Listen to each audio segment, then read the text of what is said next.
Tuwing linggo nga po pala sa Japan, ito lang po yung ginagawa ko.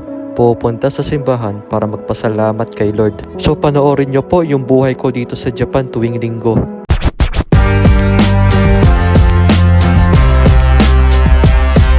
Good morning guys! Sunday nga po pala ngayon.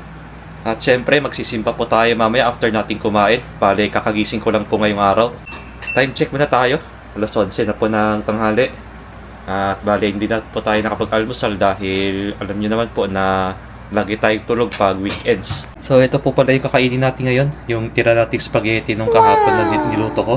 So baunan na po ako kumain guys. Kasi magsisimpa pa po ako. Kaya dapat medyo maaga-aga tayo umalis para hindi tayo maubusan ng upuan mamaya. So bago po tayo kumain, magdasal muna tayo. Yan, spaghetti muna tayo, saka tayo kakain ng pancake.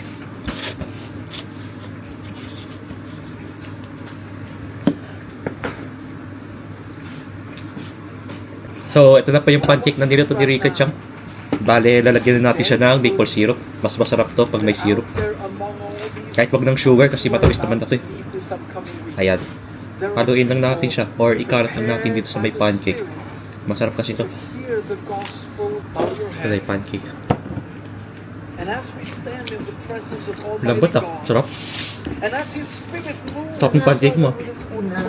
Na. Ano pag magulo-luto? Kaya may, malambot eh. Kasi pag lumamig no, tumitigas eh. Oo. Buti hindi siya umaagnas no, yung pancake mo. Umaagnas. Ano umaagnas? Yung tumataas yung ano. Umaangat? Oo, yung sabi ni ano. Umaalsa. Umaalsa. Umaagnas. Umaagnas. Ano sabi umaagnas? Umaalsa pala. Di ba pa yung umaagnas? So, okay po. Nandito na po tayo sa train station at bibili muna ako ng ticket para makasakay po tayo ng train. Actually, magcha-charge lang ako ng Ikoka ko. Dito ko na lang ilalagay yung pang-ticket natin. Para ano po, para minsanan na lang po. So, dito na lang natin ilalagay guys. Charge lang tayo ng 1,000 yen. Buti na lang meron pa tayo pera dito.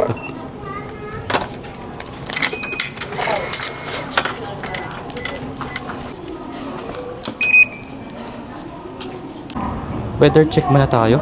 19 degrees Celsius po dito ngayon. At ayun po, medyo nakakaramdam na rin tayo ng init sa ngayon dahil malapit-lapit na ang summer at mag-i-start ito ngayong June, yung summer season natin. Outfit check muna tayo guys. Ayan, naka-sweater lang po ako tsaka pants na simpleng pantalon lang. Ayan lang pa yung suot natin ngayon. Parating na kasi yung train. Buti na lang nakaabot pa tayo.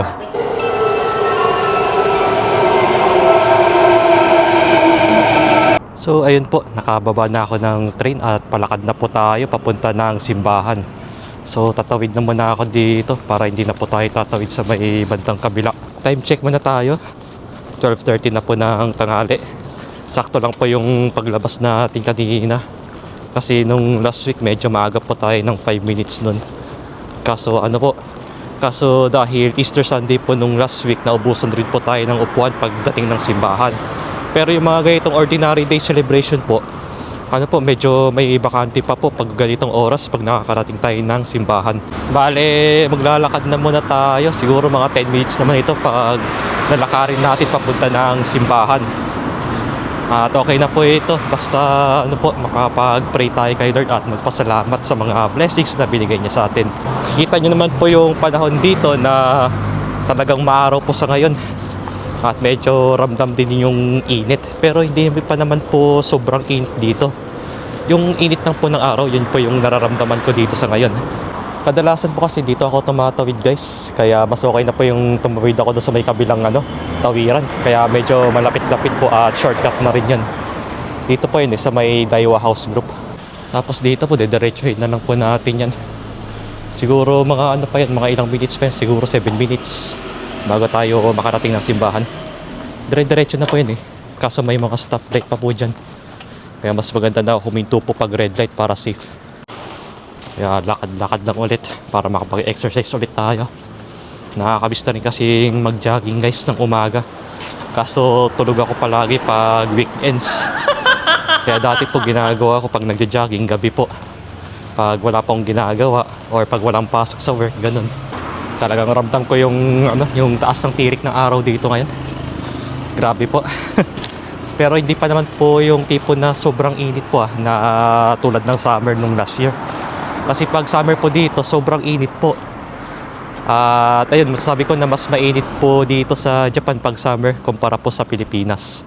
Kasi sa Pilipinas po, kahit na sabihin po natin na mainit doon, makakaramdam po kasi tayo ng hangin doon eh. Dito po kasi pag summer, wala pong hangin. Talagang tuyo po yung dito, tuyo po yung summer season nila dito. Kaya pati po yung balat natin nasusunog dito pag summer. So ay lang naman po at yun, malapit-lapit na rin tayo sa simbahan guys.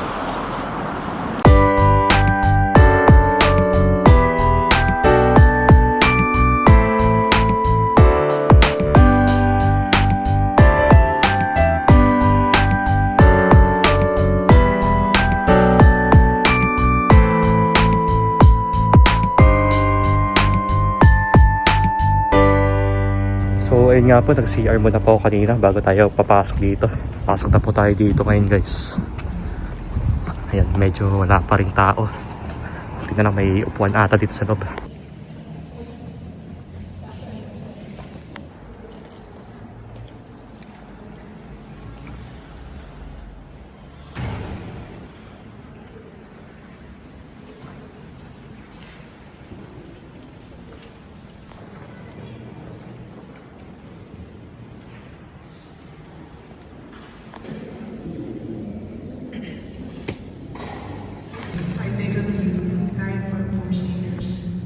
Ayun, so may bago po tayong mga kaibigan dito. Pakilala naman kayo mga kuya.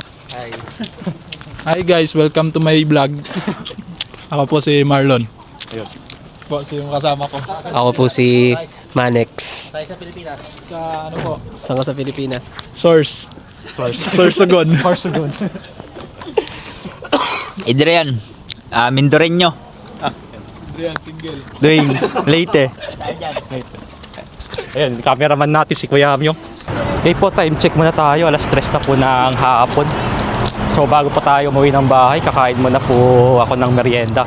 Ayun nga po, kanina may namit ulit tayo na mga bagong kaibigan. At yun, nakilala naman po natin sila at talagang sobrang bait po nila. Sabi ko nga po sa kanila, magkikita ulit kami next week pag magsisimba ulit sila sa simbahan natin kanina. Talagang yun po yung kagandahan guys, na marami po tayong nakikilalang mga kaibigan na kababayan nating Pinoy. Kaya thankful na rin po kasi marami tayong mga friends na nakikilala din kahit saan dito sa Japan.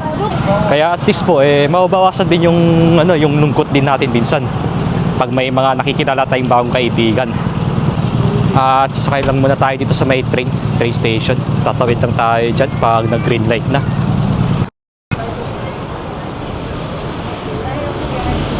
Okay, so bali andito na po ako sa Namba ngayon at kakain lang muna tayo ng merienda bago tayo umuwi ng bahay. Si Rika Chang nga po ay nasa bahay lang po at hindi ko kasama ngayon dahil nagpapahinga po siya sa ngayon. Bali naisip ko na rin kumain ng Ichiran Ramen muna. Namimiss ko kasi yung Ichiran Ramen sa ngayon guys. Yung kasi yung isa sa sikat na ramenan dito sa Japan, ang Ichiran. Kahit saang bansa po yan, meron na po kasi silang branch. Yung tipo na kayo po gagawa ng sarili nyong ramen at susulat nyo lang, hindi na may susulat, magbibilog lang kayo kung ano yung gusto nyong lasa ng ramen at kung may karne ba or mga toppings. Yun yung kagandahan dito pag kakain kayo ng Ichiran Ramen. So medyo pricey nga lang po yung presyo doon sa Ichiran, pero worth it naman po, lalo na po sa mga turista na gustong itry ang Ichiran Ramen. Kaya tara, punta tayo sa isang shop dito ng Ichiran. Bali, diretso lang muna po tayo doon sa may Dotonbori na banda. Ayan. Medyo marami po kasing tao dito sa ngayon. Ito po ang sitwasyon dito sa ngayon. Ayan, hindi talaga mawawala ang mga tao dito, lalo na po linggo. Kung tutusin nga, mas konti pa lang po ito sa ngayon, pero dagsaan na ito pagdating ng gabi. Kasi yan po, paggabi yan sigurado. Talagang marami na po yung namamasyal dito. So dito po sa may bandang bridge, yan, ganyan po karami ang tao dito. Hindi naman na tayo pupunta dyan at gutom na rin kasi ako guys. Meron naman po kasing Ichiran Ramen doon sa kabila, kaso ano po yung halo nila doon, beef at wala pong pork yun. Kasi nakalagay po doon no pork added po pag yung Ichiran doon sa kabila. Kaya naisip ko na lang po na dito na lang tayo sa isang branch. Dahil gusto ko po kasi yung chashu nila at baboy po kasi yung hinahalo doon. So ayun po, tara, punta tayo.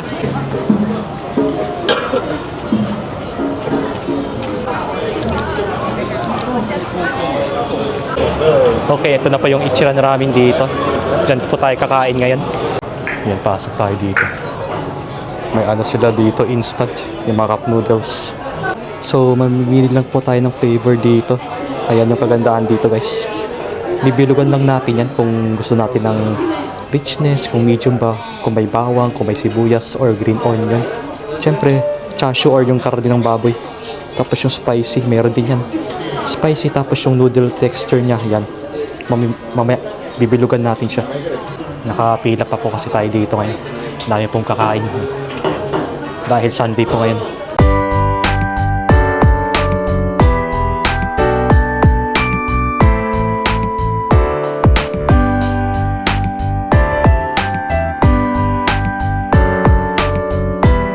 So, nakapila pa tayo sa ngayon.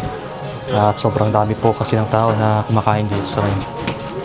And hihintay na tayo ng ilang minutes, mga 20 to 30 minutes to bago tayo makakain or makaupo sa mismong taas. Talagang gutom na rin ako, guys, pero tiis-tiis lang muna tayo, makakain din tayo. So okay po, after 30 minutes nakaupo na rin tayo dito. Bali, maghihintay lang tayo ng order natin. So ito nga pala, ano na pala ako ng refill. Yung refill ng noodles for 170 yen, guys. Ayan po, binulugan ko na siya. Tapos yung texture ng noodles, ayan. Kalimutan ko kasi bumili kanina sa baba. So maghihintay lang tayo na kunin nila itong papel. Ayan po yung order ko. Ramen, tapos kanin. Tsaka extra noodles na rin na kalahati. Ayan. So dito nga po meron na silang service water. At binigyan tayo ng baso. And ito, chopsticks, ballpen yan. Tapos ito yung papel. Kung gusto niyo pang ng additional order, andyan din. Kaya yung kagandahan dito, pwede kayong kumain ng solo na walang storbo, ganun. Pag dito sa Ichiran kasi may andito harang. Guys, gutom na ako. Konti na lang po at makakain na rin tayo. Okay po, kakain na rin tayo sa wakas. Ayan na yung ramen. Sashiburi ulit ako ng Ichiran ngayon. Nakakabis din kasi kumain dito. Yan, lalo na pag medyo manghang yung sabaw. Nagustuhan ko kasi dito yung sabaw.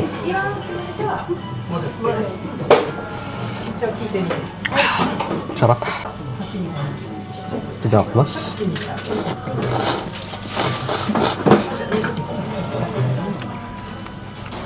Sarap pa rin ang Ichiran.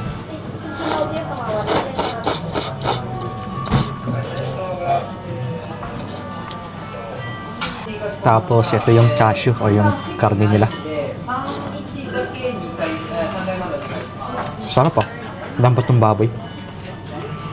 Tapos may kanin pa tayo. Oh.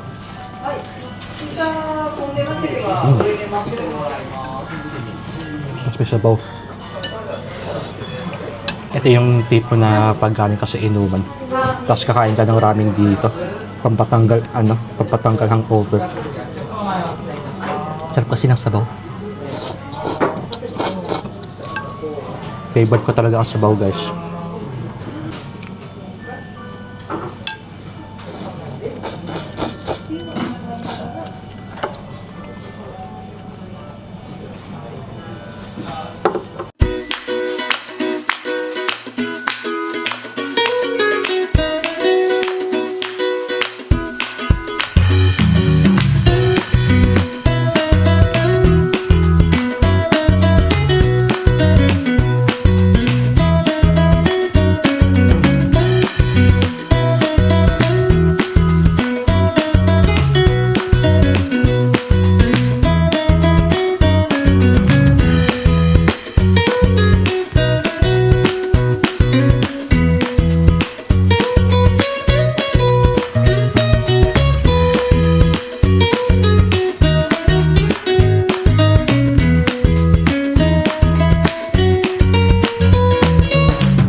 pasalubong.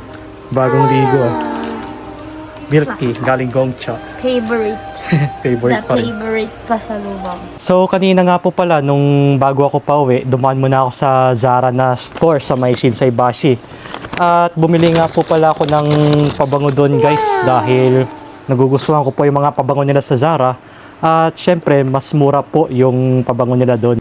Ito nga po pala yung binili kong ng type ng pabango. Ayan, navy black. Dahil kanina po may tester po sila doon at nung naamoy ko siya, para po sa akin, mabango po ito eh. Ayan, buksan po natin. Ito po, buksan na natin dahil naka-tape po siya. Ito po yung itsura niya sa loob guys. Ayan, halatang navy blue po yung kulay. So, pag amoyin natin, nababanguhan po kasi ako dito eh. Amoy lang po natin ah. Tapos papaamoy natin kay Rika Chang kung papasa nga ba sa kanyang standards itong pabango. Para po sa akin, sakto lang po yung bango niya. Wag lang po dadamihin pag magpapabango para hindi po matapang yung amoy. Ikaw mag-spray ng pabango. Yan yung binili ko eh. Black. I-spray mo kung mabango para sa'yo. Naamoy ko na dito eh. Hmm. Ang bango. Bango siya. Pag in-spray mo sa kamay mo, Ang panlalako ito eh. Sa'yo. yung sa akin, ito naamoyin mo. Meron na. Bango na. Mabango. Wag lang susobra. Wag lang dadamihin kasi sobrang tapang ito eh. Oo. Pang summer siya. Hindi siya pwede pang winter. Pang summer na. Summer talaga. Ngayong sakto ngayong panahon, season. Kaya Kaya sabi ko parang bagay ito sa panahon, sabi ko. Kaya nabili ko eh. ito parang siguro one pump lang or two 2 pumps ganun. Sa leeg lang ganun. Yun, bale, si Rika Chang na lang po kakain ng hapunan dahil kumain na rin po ako kanina sa may Ichiran Ramen. At masasabi ko po na nakakabis po yung lasa ng Ichiran Ramen doon, lalong-lalo na po yung sabaw dahil sobrang sarap po ng ramen doon. Medyo pricey nga lang po, pero okay lang po yan. At least na tatry naman po natin, wag lang araw-araw, baka magastos po, ganun. Tsaka maubos po yung budget natin. Anyways, nagluto po si Rika Chang ng binagoong ang baboy. Ayan, bale, ito na lang po kakainin ko bukas. Tsaka pangbaon din natin. Tapos nagluto ulit siya ng bibimbap. Ayan. Uy, shiso.